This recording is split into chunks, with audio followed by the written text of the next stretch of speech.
بسم الله الرحمن الرحيم تبارك الذي نزل الفرقان على عبده ليكون للعالمين نذيرا الذي له ملك السماوات والأرض ولم يتخذ ولدا ولم يكن له شريك في الملك وخلق كل شيء فقدره تقديرا واتخذوا من دونه آلهة لا يخلقون شيئا وهم يخلقون ولا يملكون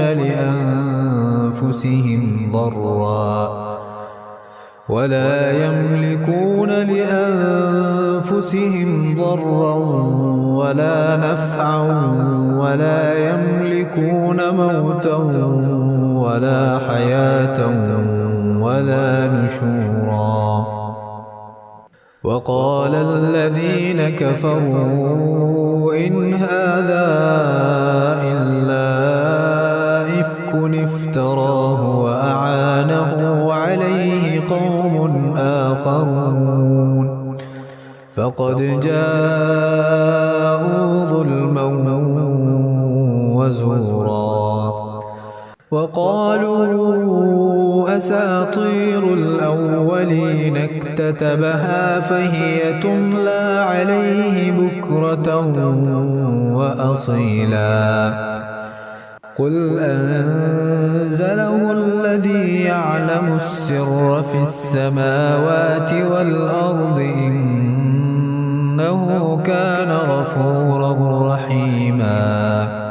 وقالوا ما لهذا الرسول يأكل الطعام ويمشي في الأسواق لولا أنزل إليه ملك فيكون معه نذيرا أو يلقى إليه كنز أو تكون له جنة يأكل منها وقال الظالمون إن تتبعون إلا رجلا مسحورا انظر كيف ضربوا لك الأمثال فضلوا فلا يستطيعون سبيلا تبارك الذي إن شاء جعل لك خيرا من ذلك جنات تجري من تحتها الأنهار ويجعل لك قصورا بل كذبوا بالساعة وأعتدنا لمن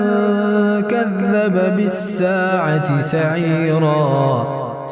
إذا رأتهم من مكان بعيد سمعوا لها تغيظا وزفيرا وإذا